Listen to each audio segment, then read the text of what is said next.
계보에 대한 말씀입니다. 이 계보가 왜 기록되어졌을까? 창세기에는 총 3개의 계보가 나오는데 먼저 이제 5장에서 등장하고 또 이제 10장 등장하는데 나름대로 계보들이 주는 의미들이 있습니다. 마태복음이 신약 성경으로 시작되어질 때도 마찬가지로 계보로 시작하지 않습니까? 아브라함과 다윗의 자손 예수 그리스도의 세계라 하면서 계보가 시작되고 누가복음 1장도 마찬가지로 이제 계보로 시작이 되어집니다. 그러니까 이 계보라는 것은 하나님의 역사를 담고 있죠. 우리나라도 뭐 지금도 그런지 모르겠지만 그 족보들 굉장히 중요하게 여기지 않았습니까? 이 족보에 한 사람 한 사람 이름이 들어있는 것들에 대해서 또 정리하고 또 가끔씩 그것을 또 보기도 하고 또 교육도 하고 또 그러지 않습니까? 이 계보라는 것은 어떤 역사죠. 역사입니다. 하나님께서 행하신 역사. 우리가 영어로 역사를 히스토리 이렇게 말하는데 왜 히스토리인가? 히라는 것은 그분, 그리고 스토리. 하나님의 이야기. 하나님께서 우리 인생 가운데 개입하셔서 역사하시는 그 이야기를 우리가 역사, 히스토리 이렇게 말하지 않습니까? 마찬가지로 이 계보의 이름 한 사람 한 사람을 불려가면서 이스라엘 백성들은 그들 가운데 역사하셨던 그 하나님을 기억했던 것입니다. 물론 여기에 다 나타나 있지 않지만 그들이 기억했던 그 이름들, 그리고 그 이름들 속에서 하나님의 놀라웠던 구원의 일들, 또 때로는 징계하시고 책망하시고 심판하셨던 그 두려운 하나님, 그분을 기억했던 것입니다. 오늘 특별히 5장의 그 계보는 아담의 후손 중에 셋이라는 사람이 지난주에 나왔죠. 25절과 26절에 보면 아담이 가인과 아벨을 낳았는데, 물론 가인과 아벨뿐만 아니라 많은 아들을 낳았겠죠. 그 중에 이제 대표적인 게 가인과 아벨이었거든요. 근데 그 가인이 아벨을 쳐 죽이고 가인이 더 이상 하나님의 그 계보를 이을 수 없는 그런 살인자의 그 죄인의 그런 대명사가 되어줍니다. 결국 가인도 에덴 동쪽으로 내쫓기지 않습니까? 그리고 하나님께서는 아담과 하와를 통하여 다시 셋이라는 한 사람을 주시죠. 그래서 특별히 창세기부터 시작될 때는 이 아담과 하와의 계보가 이 가인의 계보가 흘러가고 있고 또 한쪽에서는 셋의 계보가 이제 흘러갑니다. 가인의 계보는 약간 사단의 후손들을 의미하고 이 셋의 계보는 하나님께서 거룩하게 선택하신 믿음의 자손들의 계보가 진행이 됩니다. 그래서 5장은 이 셋의 계보를 중심으로, 그러니까 아담과 하와가 낳은 그 셋이라는 그 인물을 중심으로 계보가 구성되어 있고, 그리고 우리가 지난주에 살펴봤던 그 가인의 자손들, 아담과 하와가 낳은 그 가인의 후손들의 계보를 쭉 우리가 지난주에 살펴봤는데, 거기서 보았을 때 결국에는 그 살인의 계보 아닙니까? 마지막에 이 라멕이라는 인물이 등장하는데, 이 라멕이 이제 7대 손이거든요. 이 7대 손이 의미가 굉장히 중요합니다. 오늘도 살펴보게 되겠지만, 특별히 이 유대 사회에서는 7이라는 숫자가 의미가 있지 않습니까? 근데 이 라멕이 7대 손인데, 라멕 때에 라멕도 소년을 죽입니다. 무기를 가지고 죽이게 되는데, 자기 아들이 만든 그 무기를 가지고 죽이게 되는데, 살인을 하고 나서 굉장히 당당하게 떠들죠. 23절에 보면, 4장 23절 보면 라멕이 아내들에게 이르되, 라멕은 일부 일처제인 하나님의 뜻도 거역한 것이죠. 아내가 둘이나 있었거든요. 아내들에게 이르되 아다와 실라여, 아내 이름들이죠. 내 목소리를 들으라. 라멕의 아내들이여 내 말을 들으라. 나의 상처로 말미암아 내가 사람을 죽였고 나의 상함으로 말미암아 소년을 죽였더라. 어떤 상황인지 알지 못하지만 어떤 소년한테 상해를 당한 것입니다. 어느 정도의 큰 상처인지 모르겠지만 소년이니까 뭐 어떤 큰 상처를 줬겠습니까? 근데 그 안에 분노가 일어나서 그 소년을 죽이게 되죠. 그리고 나서 이렇게 떠드는 것입니다. 아내들이여, 나의 자녀들이여 모여봐라. 내가 저 소년한테 상처를 받았는데 내가 저 소년을 내가 가지고 있는 무기로 찔러서 죽였다. 라고 아주 큰 소리를 떵떵 치고 있는 것입니다. 이러한 살인의 역사가 이제는 자랑하고 누군가에게 과시하는 그런 모습으로 가인의 계보가 흘러가고 있죠. 가인의 계보가 이렇게 흘러갑니다. 이 가인의 계보는 결국 어디까지 가냐면, 쭉 가다가 어디까지 가냐면 바로 하나님의 아들 예수 그리스도를 십자가에 못 박는 그 당시에 유대 지도자들, 종교 지도자들, 그리고 하나님의 선택된 백성이라고 믿었던 그 유대인들, 그들에게까지 흘러갑니다. 그래서 그들이 결국에는 거룩하시고 존귀하신 예수 그리스도를 십자가에 못 박아 죽이지 않습니까? 그렇게 이제 흘러갑니다. 반면에 이제 오늘 우리가 살펴보게 될 이 5장의 이 셋을 중심으로 한 이 아담의 계보, 하나님의 거룩한 씨앗이죠. 이 성경의 구약의 역사 가운데 잘 보이지 않습니다. 중간중간 등장하여서 과연 하나님의 백성이 어디 있는가 숨겨져 있는데 계속해서 이어집니다. 이어져서 나중에 이 계보를 통하여 누가 태어납니까? 예수 그리스도가 태어나죠. 그런 역사를 담고 있는 것입니다. 그래서 오늘 이 아담의 계보 중에 중요한 것은 항상 7대손입니다. 4장에서 가인의 7대손은 라멕, 살인자의 계보였다면 이 아담의 계보 중에 중요한 7대는 누구냐면 21절에 에녹이라는 인물, 에녹이 이제 7대손인데 자, 21절, 22절 거기 한번 읽어보겠습니다. 에녹은 65세 무드셀라를 낳았고 무드셀라를 낳은 후 300년을 하나님과 동행하며 자녀들을 낳았으며 23절, 24절 계속 있습니다. 그는 365세를 살았더라. 에녹이 하나님과 동행하더니 하나님이 그를 데려가심으로 세상에 있지 아니하였더라. 제가 오늘 에녹을 중심으로 살펴보게 될 것입니다. 에녹은 365세를 살았거든요. 그 당시에 평균 수명이 여기 보면 평균 수명이 보통 900세 이상입니다. 이게 그 6장에 노아 시대에 홍수가 있고 난 이후에는 120세로 평균 수명이 확 줄어들거든요. 궁창 위에 수면이 있었죠. 궁창 위에 수면이 있었는데 이 궁창 위에 수면이 태양의 오존층이라든가 이런 것들을 다 막아줬고 그 다음에 약 온실효과처럼 이 지구를 굉장히 살기 좋은 땅으로 만들어서 인간의 평균 수명이 굉장히 이제 길었습니다. 근데 이게 없어져 버리니까 인간이 오래 살지 못하죠. 결국에는 120세 노아 때는 이제 그 정도 살게 되는데, 근데 에녹은 그렇게 오래 살지 못했습니다. 365세를 살았으니까 그 당시에는 뭐 평균 수명 반도 못 산 거예요. 근데 이 인물이 왜 중요한가 하면은 에녹은 죽음을 보지 않았습니다. 죽음을 보지 않고 하나님께서 그를 데려가십니다. 성경에 죽음을 보지 않고 하나님께서 데려간 사람이 에녹하고 이 엘리야 딱 두 사람이거든요. 그리고 이것은 나중에 예수 그리스도의 그 부활 사건을 예표하는 그런 인물이 되는 것입니다. 어떻게 주님께서 부활하실 수 있는가?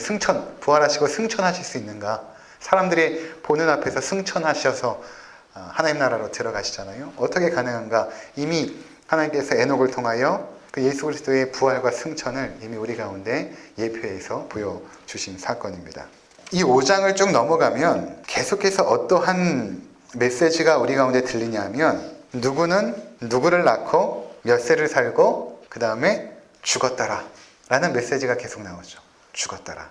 결국 창세기 3장의 죄의 결과가 무엇인가 라고 했을 때 그것은 죽음이죠. 아무리 뭐 900살 이상을 살았지만 나중에 무드셀라는 969세를 살았으니까 제일 오래 살았거든요. 근데 969세를 살아도 결국에는 인생은 죽을 수밖에 없는, 그리고 그 죽음은 하나님의 심판의 결과다라는 것을 먼저 보여주는 것입니다. 그러니까 우리가 이 사실을 잘 잊어버리고 사는 것 같아요. 이렇게 살다 보면 그냥 영원히 살 것 같습니다.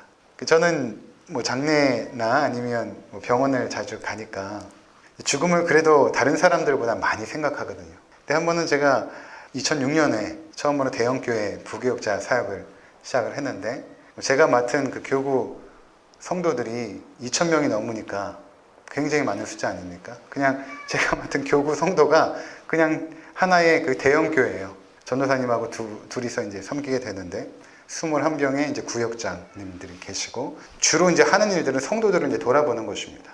장례가 2006년 한 해만 나중에 이제 쭉 제가 장례에 갔던 것들 다 이제 컴퓨터에 기입하게 되어 있는데 30건이 넘는 거예요. 한 해 동안 30건이 넘게 장례를 간 것입니다.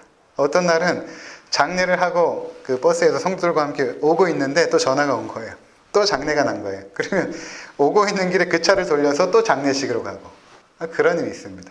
또 어떤 날은 토요일 같은 때 되면 이제 아침에 병원 갔다가 중환자 신방 갔다가 점심에는 또 돌잔치에 갑니다. 그래서 돌잔치를 이제 예배 인도하고 저녁에 또 장례식을 가고 하루에도 그 감정의 기복이 돌에 갔다가 장례식 갔다가 그러니까 이런 어떤 죽음을 하도 나중에 그 가까이서 보고 또 임종 예배도 많이 드리고 실제로 중환자실에서 이제 기도하는 중에 돌아가시기도 하시고 또 어떤 분들은 이미 돌아가셨는데 목사님 기도받고 이제 장례를 시작하겠다고 뭐 몇 시간 동안 시신을 그냥 두신 분들도 계시고 이런 일들을 계속 경험하다 보니까 야, 이 죽는다는 게 남의 일이 아니구나.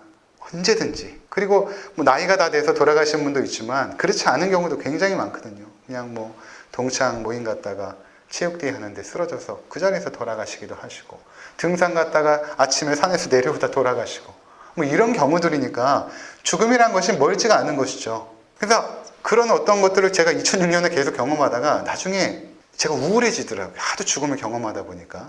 그래서 아침에 이제 아침 먹고 출근하고 나오는데 항상 어떤 생각이 드냐면, 지금은 많이 사라졌지만 내가 오늘 밤에 퇴근해서 돌아갈 수 있을까? 지금 내가 계단을 내려오면서 생각이 드는 것입니다. 내가 이 계단을 올라가서 오늘 저녁에 우리 아내를 볼 수 있을까? 그런 생각이 드는 것입니다. 이게 남의 일이 아니니까. 그러니까 다시 한번 올라가서 다시 한번 얼굴 한번 보고 나오게 되고, 지금도 제가 뭐 하루나 이틀 정도 어디 멀리 가면 제 짐을 다 정리해 놓습니다. 다 이렇게 정리해 놓고, 왜냐하면 하나님께서 언제 데려갈지 알지 못하니까. 어제도 서울에서 모임이 있어가지고 시찰의 목사님들하고 모임이 있어서 다녀오는데 이미 전날부터 그런 생각을 해요. 혹시 차를 타고 오다가 혹시 무슨 일 생기면 어떡하지? 이런 생각들. 그러니까 죽음이라는 것이 멀지가 않죠. 언제 하나님께서 우리를 부르실지는 아무도 알지 못하는 것입니다. 그런데 우리는 어떤 생각을 가지고 있냐면 그냥 영원히 살 것 같은 거예요. 막연하게. 계속 이렇게 살 것 같아요. 이렇게 계속 살 것 같은 거죠. 그러면 이렇게 인생을, 죽음을 생각하지 않고 살게 되면 사람이 어떤 삶을 살아가게 되냐면 자꾸 이 세상이 전부인 것처럼 생각하여 무언가를 자꾸 쌓아둡니다. 자꾸 쌓아두려고 하죠. 스펙도 쌓고 경험도 쌓고 지혜도 쌓고 가방끈도 늘리고 물질도 쌓고 통장에 자꾸 쌓습니다. 그래서 그 예수님께서 비유를 드실 때 어리석은 부자가 한 해 소출을 거뒀는데 굉장히 많이 나온 겁니다. 뭐 대박을 친 거죠. 소출이 너무 많다 보니까 창고를 봤더니 창고가 작은 거예요. 창고를 크게 짓습니다. 그리고 그 창고에다가 그 곡식을 다 이제 거기다가 쌓아놓으면서 이렇게 말하죠. 야, 내가 곡식을 이렇게 많이 쌓아두었으니 내 영혼아 이제 먹고 마시고 즐거워하자. 이렇게 말합니다. 그때 하나님께서 그에게, 그 부자에게 이렇게 말하죠. 어리석은 자여, 내가 오늘 밤에 내 생명을 찾으리니 그러면 네가 쌓아둔 그것이 누구의 것이 되겠느냐. 근데 그게 우리 인생입니다. 우리는 계속 쌓아둬요. 곳간이 없으면 곳간을 넓혀서라도 쌓아둡니다. 이 모든 것들이 결국에는 죽음을 생각하지 않는 것입니다. 그래서 이미 우리 믿음의 성배들은 수도원이 처음 나왔을 때 중세시대에 그 수도원에서 인사를 할 때, 우리 오늘날 뭐 샬롬 이렇게 인사하기도 하지만 그 수도원의 인사는 이것입니다. 메멘토 모리라고 인사를 했습니다. 메멘토 모리 이렇게 인사를 했거든요. 이게 뭐냐면 죽음을 기억합시다. 인사가 이것입니다. 죽음을 기억합시다. 이렇게 인사를 하는 거예요. 살아있는 사람들에게. 너무 잊고 살고 있기 때문에. 이제 우리 부모님도 가실 것이고 또 나도 갈 것이고, 아무리 오래 산다고 해도 앞으로 100세, 120세를 산다고 해도 우리는 반드시 죽게 되어 있습니다. 그럼 죽음을 생각한다면 우리가 오늘날 이 땅에서 어떻게 살아야 되는가 하는 것을 조금 더 진중하게 생각할 필요가 있습니다. 전에 한번 전도를 갔는데 나이가 이제 한 70이 넘으신 어르신인데 굉장히 강박하신 거예요. 그 옆에 사시는 그 어르신이 저보고 좀 전도를 좀 해달라고 해서 가서 이야기를 하는데 너무 강박한 거예요. 아무리 복음을 전해도 얼굴도 한번 쳐다보지 않고. 제가 그분한테 그랬습니다. 어르신, 지금 봄이 돼서 바깥에 목련꽃이 저렇게 예쁘게 피었는데 보셨습니까? 그때 봤대요. 마음이 어떠세요? 꽃을 볼 때마다 너무 좋습니다. 근데 어르신, 내년에도 저 봄에 핀 목련꽃을 볼 수 있다고 자신하십니까? 이렇게 물어봤어요. 내년에도 저 아름답게 피는 목련꽃을 볼 수 있다는 자신이 있으세요? 그렇게 제가 좀 당돌하게 물었습니다. 그랬더니 그때 죽음을 생각합니다. 그러니까 인간은 죽음을 생각할 때 겸손해집니다. 그리고 나서 복음을 그분이 듣고 영접 기도까지 했어요. 그리고 그 주에 교회 나왔습니다. 인간이 죽음을 생각하지 않으면 교만해지죠. 죄의 결과들을 우리는 늘 기억해야 됩니다. 죽음은 반드시 올 것이고, 그리고 죽음은 비참한 것이고, 죽음은 두려운 것이고 무서운 것입니다. 왜? 심판이기 때문에. 죽음이 아름답다면 심판이 아니겠죠. 죽음은 믿는 자에게나 믿지 않는 자에게나 다 두려움이고 무섭고 재앙이고 심판입니다. 죄의 결과이기 때문에. 죽음이 아름답다면 얼마나 많은 사람들이 죽음을 선택하겠습니까? 지금도 우리나라가 OECD 국가 중에 자살률 1인데 만약에 죽음을 아름답다라고 아무리 포장한다고 한다면 얼마나 많은 사람들이 더 자기의 생명을 쉽게 죽음으로 내몰겠습니까? 죽음은 두려워야 됩니다. 무섭고 끔찍하죠. 2000년도에 그 전도사 사역을 처음에는 아버지 교회에서 하다가 이제 인천에 있는 신광교회라고 거기 고등부 전도사 사역을 처음에 들어간 거예요. 2000년도 10월 달에 갔습니다. 가는데 교회 분위기가 이상한 거예요. 봤더니 고등부의 하나 중에 그때 여러분 기억하실지 모르겠지만 인천에 호프집 화재 사건이라는 게 있었어요. 근데 인천에는 참 희한하게 그 중고등학교 애들이 호프집에 굉장히 많습니다. 그리고 그 당시에는 호프집에서 담배도 많이 피웠고 아이들이. 그러니까 이 녀석이 이제 고등학교 2학년이었는데 그 호프집에서 술 먹고 담배 피다가 거기 화재가 나서 죽은 거예요. 그때 저도 정확히 기억하지 못하지만 수십 명의 아이들이 중학교, 고등학교 아이들이 불에 타 죽은 것입니다. 근데 이제 왜 분위기가 안 좋았냐면 이게 이제 보상 문제가 해결이 안 돼서 그 아이들을 그냥 냉동실에 넣어놓고 그 시신을 냉동실에 넣어놓고 장례를 치르지 않고 있는 거예요. 그러다가 그 다음 해가 되었어요. 2001년인가 2월 달에 장례를 한대요. 그래가지고 저는 그 아이를 본 적도 없으니까 뭐 정이 있겠습니까? 그래서 인천에 있는 그 화장터에 갔습니다. 성도들도 가는데 얼마나 그 마음이 안 좋겠어요. 그 어머니는 굉장히 신실하신 그런 집사님이셨어요. 처음으로 이제 장례식장에 앉아 있는데 관이 이렇게 들어온 거죠. 관이. 그러니까 그 어머니도 그때서야 그 관을 본 것입니다. 그 관 안에 아이는 보지 못하고 뭐 다 탔으니까 뭘 보겠어요. 관이 들어오는데 그 오열하고 눈물을 흘려야 되는데 더 이상 눈물이 나오지 않아가지고 엎드려서 주저앉아 있는 그 어머니. 그리고 어떻게 장례식을 치렀어요. 그리고 드디어는 화구로 갔는데 약간 언덕이었는데 딱 올라가니까 화구가 쫙 있더라고요. 저는 아래에서 이렇게 있었는데 화구가 한 10개 정도 있는데 그 화구 앞에 사진이 한 장씩 있는데 너무 예쁜 중학교, 고등학교 아이들의 교복 입은 사진이 거기 10몇 장이 걸려 있는데 너무 안타까운 거예요. 근데 거기서 대부분이 이제 학교 다니던 아이들이 왔죠. 와가지고 우는데 그 울음소리가 마치 지옥에서 울부짖는 그런 울음소리처럼 너무 듣기가 싫을 정도로 그 괴성들, 그 통탄하는 그 통곡의 소리들, 마치 지옥에서 막 신음하는 그런 소리처럼 아이들이 울기 시작하는데 너무 힘들더라고요. 그 자리에 있는 것 자체가. 그래서 그렇게 화구에 들어가면 딱 1시간 40분 정도 그렇게 시신을 다 태우지 않습니까? 그게 죽음입니다. 끔찍한 거예요. 그게 뭐 우리는 안 그러겠습니까? 우리도 그럴 것입니다. 죽음은 무섭고 두렵고 끔찍하고 죄의 결과인 것입니다. 그래서 그 죽음의 증상이 무엇입니까? 질병이라고 말씀드렸죠. 감기에 걸리면 콧물 나고 기침 나는 것처럼 우리가 죽음에 걸려 있어서 이 땅에서 질병이 있는 것입니다. 하나님이 왜 우리에게 질병을 주시겠습니까? 너희는 죽는 존재다 라는 것을 기억하며 살라는 것입니다. 사람이요, 하나님의 심판이 선포되어야 죄를 깨닫습니다. 그냥 하나님께서 너 왜 잘못했어? 다시는 그러지 마. 그러면 인간이 자기의 죄의 심각성을 깨닫지 못해요. 근데 언제 자기가 정말 하나님 앞에서 심각한 죄를 졌다라는 것을 깨닫게 되냐면 네가 죄를 졌기 때문에 너는 죽음의 심판이 임할 거야 라는 그 심판의 내용이 선언이 되어지면 인간이 그때 겸손해집니다. 아이들도 잘못해가지고 너 왜 잘못했어? 엄마한테 잘못했다고 그래. 이러면 아이들이 잘 몰라요. 회개 안 합니다. 미안하다고 안 합니다. 미안하다고 겉으로는 할지 몰라도 너 이렇게 잘못했으니까 엄마한테 10대 맞을 거야 라고 심판이 선언이 되면 그때서야 내가 큰 잘못했구나. 항상 심판이 선언이 돼야 죄인들이 겸손해지거든요. 여러분 최근에 막 살인한 사람들 보십시오. 어떤 살인자들은 막 끝까지 자기가 살인했어도 당당하죠. 그 사람은 죽을 만한 짓을 했기 때문에 내가 살인한 것입니다. 막 이렇게 떠드는 살인자도 있더라고요. 그 살인자도 언제 겸손하게 되냐면 이 심판석에서 당신이 살인했기 때문에 사형입니다 라는 심판이 선언되면 그때 겸손해집니다. 그 전까지는 저 사람 내가 죽일 만한 일을 했기 때문에 죽인 것입니다 라고 하지만 그 사람에게 공의로운 심판이 선언되어지면 당신은 사형입니다 선언되어지면 그때 겸손해지죠.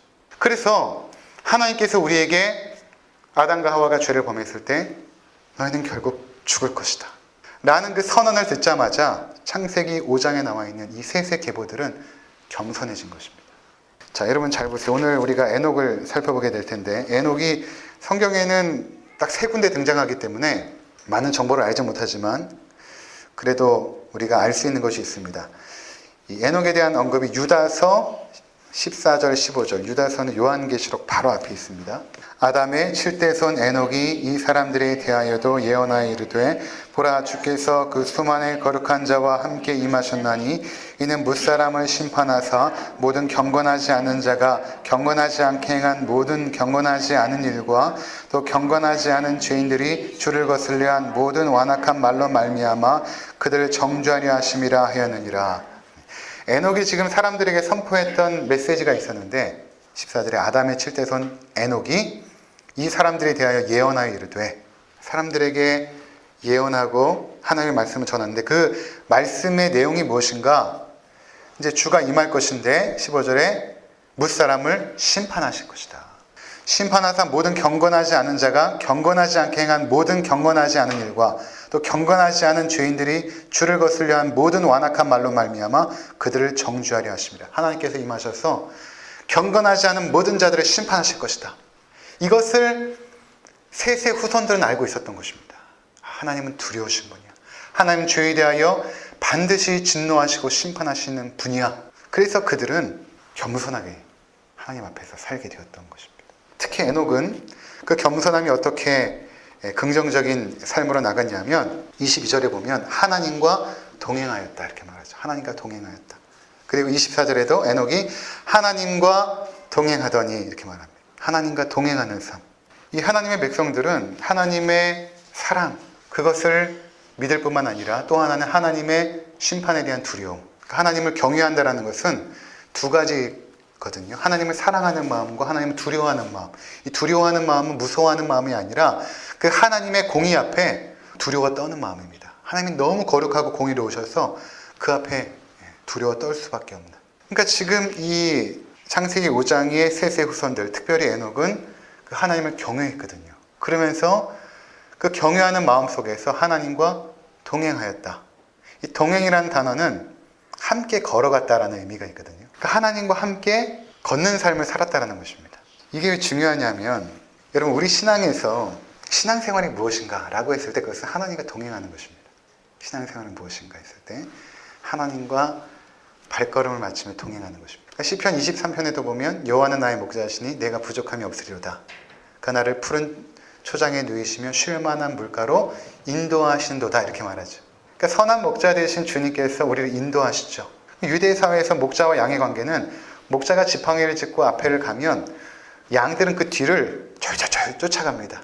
목자를 잃어버리면 안 됩니다. 목자에게 시선이 고정되어 있고 그 고정된 시선으로 목자를 따라갑니다. 어디를 가든지. 나중에 시편 23편에 보면 사망의 음침한 골짜기로도 목자가 가거든요. 그럼 거기도 가야 되는 거예요. 근데 출애굽한 이스라엘 백성들이 이 하나님과 동행하기 시작하는데 광야를 통과하고 처음에 홍해를 통과하고 광야를 지나서 사막길로 들어갑니다. 거기서 40년을 하나님과 동행하죠. 자, 그때 하나님과 동행한다라는 그것을 가시적으로 보여준 게 구름 기둥과 불 기둥입니다. 낮에는 햇빛이 너무 뜨거우니까 구름 기둥으로 막아주십니다. 그리고 그 구름 기둥을 통해 가야 될 길을 보여주시고 밤에는 춥잖아요. 그리고 동물들의 위협이 있으니까 불기둥으로 그들을 따뜻하게 하시고 동물의 위협을 막아주십니다. 그렇게 그들을 인도하시죠. 아침이 되면 만나가 내려서 그들을 먹게 하시고 또 고기가 먹고 싶을 때 메추려하기를 내려주셔서 먹게 하십니다. 그러면서 주님께서 그들을 인도하시죠. 광야에서 40년 동안. 근데 광야에서 40년을 돌았으면 신발도 부르트고 옷도 해줘야 되는데 그렇지가 않았습니다. 그들이 입고 나왔던 옷 그대로 나중에는 가나안 땅으로 들어가죠. 하나님께서 그렇게 그들을 인도하신 것입니다. 그러니까 우리의 삶에도 마찬가지로 하나님과 우리가 동행하는 삶 가운데 모든 것이 만사 형통할 것이라고 기대해서는 안 됩니다. 광야도 있고 아주 깊은 수렁과 같은 시편에 보면 깊은 수렁에서 우리를 건져주시고 수렁에도 우리가 가야 되고 때로는 아주 캄캄한 터널을 또한 들어가야 되고 그런 시기들이 있다는 것입니다. 근데 중요한 것은 그 시기에 우리가 생각할 때는 하나님이 너무나 멀리 있는 것 같지만 내가 아무리 기도해도 하나님께서 듣지 않으시는 것 같지만 하나님이 동행하고 있다는 것입니다. 그 자리에. 또 하나 이 동행이라는 단어가 우리 가운데 주는 은혜가 무엇인가 하면 신앙생활이라는 것은 특별한 게 아니라는 것입니다. 여러분 신앙생활을 막 대단히 특별한 것이라고 생각하면 안 됩니다. 참 안타까워요 이게. 한국 교회에서 제가 가장 느끼는 안타까움 중에 하나가 바로 이것입니다. 신앙생활을 자꾸만 뭔가 특별한 것을 해야만 신앙생활을 잘한다라고 생각을 해요. 뭔가 제자 훈련 단계에 거치고 뭐 1, 2, 3단계, 4단계까지 거치고 뭐 요새는 뭐 군사훈련 같은 것도 나왔대요. 그런 것도 교회에서 한번 해야 되고 뭐 40일 작전기도도 한번 해야 되고 막 마치 이런 것들을 해야만 뭔가 신앙생활을 잘하는 것으로 생각을 합니다. 그렇지 않아요. 신앙생활은 그냥 하나님과 그냥 동행하는 것입니다. 우리의 일상적인 삶을 그냥 살아가는 거예요. 수도원이나 기도원에 들어가서 하나님 앞에 막 기도하고 이런 것도 중요하지만 사실은 동행하는 삶은 그런 것이 아닙니다. 일상적인 평범한 삶 가운데 하나님의 뜻을 묻고 주님께서 원하시는 삶을 살아드리고 그분의 말씀에 귀 기울이고 순종하며 한 걸음 한 걸음 살아가는 일상적인 평범한 삶이 신앙생활입니다. 거기서 우리가 능력이 나타나야 돼요. 제가 왜 한국교회가 안타깝다라고 얘기했냐면 그렇게 제자훈련 뭐 4단계 무슨 군사훈련 전도폭파 이런 거를 다 하신 분들이 실제적인 생활에 들어가서는 그리스도인의 빛과 향기를 드러내지 못하는 것입니다. 결정적인 순간에 제가 말씀드렸잖아요. 순복음교회에서 구역장 정도까지 할 정도면 굉장히 탁월하신 분들이거든요. 순복음교회에서 아무나 구역장 안 시킵니다. 그분들 뭐 방언은 뭐 당연히 해야 되죠. 방언 못하면 구역장 못 되거든요. 뜨겁게 열정적으로 기도하고. 근데 한 번은 제가 강남 쪽에 새로 결혼한 신혼부부를 신방을 했는데 이 아내는 미국에서 온 자매예요. 임신을 했어요. 근데 꽤 지났어요, 시간이. 촬영을 해봤더니 약간 구멍이 폐에 있을 수도 있다. 뭐 폐에 있다 이것도 아니에요. 폐에 있을 수 있다. 이 말에 시어머니가 계속해서 압박을 합니다. 아이 지워라. 아이 지워라. 그래서 제가 간 목적은 무엇인가 하면 만약에 자매님이 아이를 낳기 원하시면 제가 다 준비해 놓겠습니다. 라고 전화를 해서 분당 옆에 광주에 전원주택을 하나 알아놨어요. 그분을 피신시켜주려고. 전도사님과 다 작전을 세웠습니다.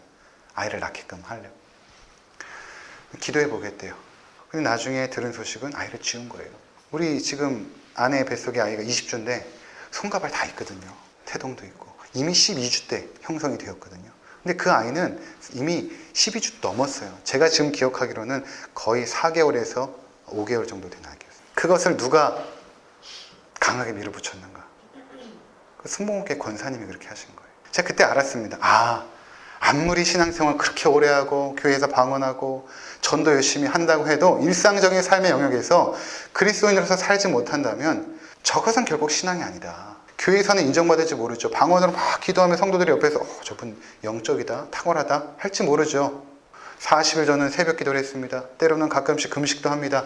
뭐 자랑할 수 있겠지만 그것이 중요한 것이 아니라 정말 일상적인 삶의 가운데 거룩함을 나타내는가. 나의 삶 가운데 중요한 판단과 선택의 순간에 기로에 설 때 나에게 아무런 유익을 주지 못하는 상황 속에서도 나는 주의 길을 선택하며 그 길로 걸어가는가. 이것은 다른 것이거든요. 그래서 하나님과 동행한다는 것은 평범한 삶입니다. 대단히 뭐 특별한 거 여러분 안 하셔도 돼요. 평범하게 일상적인 삶을 살아가면서 하나님의 뜻을 듣고 그분 앞에 순종하는 삶을 살아야 된다는 것입니다. 히브리서 11장 5절 6절 믿음으로 에녹은 죽음을 보지 않고 옮겨졌으니 하나님이 그를 옮기심으로 다시 보이지 아니하였느랴.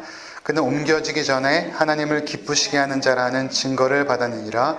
믿음이 없이는 하나님을 기쁘시게 하지 못하나니 하나님께 나아가는 자는 반드시 그가 계신 것과 또한 그가 자기를 찾는 자들에게 상 주시는 이심을 믿어야 할지니라. 아멘.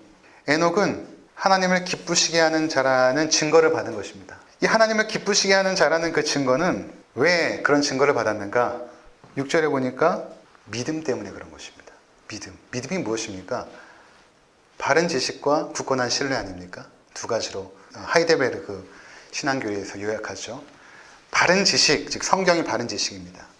이 바른 지식 위에 이 바른 지식을 굳건하게 신뢰할 때 그냥 머리에만 지식이 남아있는 것이 아니라 이 지식을 하나님에 대한 지식, 하나님에 대한 이 말씀을 굳건하게 신뢰할 때 그 굳건한 신뢰는 순종이거든요. 굳건하게 신뢰하면 순종할 수 있거든요. 그 굳건하게 신뢰할 때 그것이 믿음인데 그 믿음을 갖고 있으면 당연히 삶의 영역에서 일상적인 삶의 영역에서 순간순간마다 하나님을 기쁘시게 하는 선택을 하겠죠. 그냥 일상의 삶입니다. 그 일상의 삶에서 하나님을 기뻐하는 삶을 하나하나 선택하며 살아가는 것입니다. 그러니까 하나님께서 그를 기뻐하시죠. 야, 네가 참 나를 기쁘게 하는구나. 뭐 대단한 특별한 거 안 해도 괜찮습니다. 뭐 단기 선교 꼭 안 가도 괜찮아요. 갔다 오면 좋겠지만 꼭 안 가도 괜찮습니다. 뭐 평생 동안 40일 특별 새벽기도 한번 해봐야 되는데 꼭 안 해도 괜찮습니다. 새벽기도 안 나가서 마음이 죄송한데 괜찮아요. 꼭 그렇게 안 해도 됩니다. 그거 안 하면 뭔가 대단히 잘못한 것처럼 생각하시는 분들이 계세요. 아닙니다. 제가 말씀드리잖아요. 여러분, 남자분들이 새벽 기도하면 일에 집중 못해요. 회사에서 열심히 일해야 되죠. 예를 들어서 우리 김상모 집사님 의사인데 수술해야 되는데 새벽 기도 나오느라고 피곤해 있어요. 만약에 교회에서 특별 새벽 기도 40일을 했어요. 그러면은 목사님이 나와야 됩니다. 안 나오면 안 됩니다. 해가지고 40일을 새벽 기도하면 그 수술 자리에 정말 집중해서 그 세밀한 수술을 할 수 있겠습니까? 그렇게 안 해도 됩니다. 제가 왜 이 얘기를 드리냐면 제가 뉴질랜드에서 살다 보니까 그분들 그냥 주일 성수만 잘해요. 그런데 실제적으로 삶의 영역에서 정말 깨끗하고 바르게 살더라고요. 한국의 성도들과 비교했을 때 한국의 성도들은 열심히 많고 뭔가를 많이 하는데 실제적인 삶의 영역에서 능력이 나타나지 않았지만 그들은 그냥 주일날 예배드리고 돌아갑니다. 하지만 월요일부터 시작되는 토요일까지의 삶 가운데 그들은 성실하게 일했고 정직하게 일했고 거룩하게 살아갔습니다.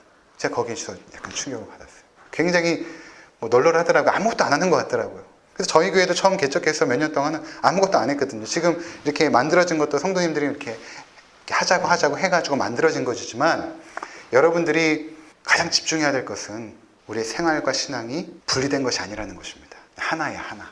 신앙생활이 따로 있고 일반 생활이 따로 있는 것이 아니라 이것이 하나입니다. 신앙으로 우리가 살아가는 것. 그것이 무엇인가? 하나님과 동행하면서 믿음으로 살아가는 것입니다. 나와 동행하신 그 하나님을 믿는 것이죠. 분명히 이 선택은 나에게 손해되는 선택이지만 그것이 중요한 것이 아니라 하나님이 기뻐하시는 이 길을 가야 되는구나 라고 그 길을 선택하면 때로 손해가 올 수도 있어요. 사람들이 인정하지 않을 수도 있습니다. 그러나 하나님은 기뻐하십니다. 그럼 그것으로 된 거예요. 그렇게 하나님과 동행하면서 한 걸음 한 걸음 살아가는 것입니다. 이 셋의 후손들이 그렇게 살아갔어요. 그래서 그들 가운데 누가 오늘 마지막으로 태어나냐면 노아가 태어났죠. 그 노아가 3명의 아들을 낳습니다. 셈과 함과 야벳. 다른 사람들은 거의 900살 이상을 살면서 수십 명의 아들을 낳았겠죠. 근데 노아는 많이 살진 못했습니다. 그러면서 셈과 함과 야벳을 낳았습니다. 왜 3명밖에 낳지 못했는가? 하나님께서 굉장히 지혜로우세요. 노아가 이제 방주를 짓게 되는데 그 방주에는 많은 사람이 탈 수가 없습니다. 그 하나님께서 딱 3명의 아들만 제한하신 것입니다. 더 이상 낳으면 혹시 그 아들 중에 한 사람이라도 방주에 태우지 못하면 얼마만큼 그 아버지의 마음으로서 안타깝겠습니까? 그 하나님께서 노아만큼은 특별한 사명이 있기 때문에 3명의 아들만 낳게 하신 것입니다. 자, 그래서 오늘 우리가 이 말씀을 보면서 과연 셋의 후손들 아닙니까, 우리가? 그렇죠? 셋의 후손들. 가인의 후손이 아니라 셋의 후손입니다. 과연 신앙생활 어떻게 해야 되는 것인가? 하나님과 동행하는 것입니다. 하나님과 동행. 늘 날마다 아침에 눈을 뜨실 때도 하나님과 동행하시면서 눈을 뜬 거예요. 그리고 하루를 살아가시면서 계속 하나님과 동행하시고 산책을 하더라도 하나님과 동행하시고 함께 걸어가시고 믿음의 여정 그렇게 살아가시는 귀한 삶 사시기를 주의 이름으로 축원을 드립니다. 기도하겠습니다.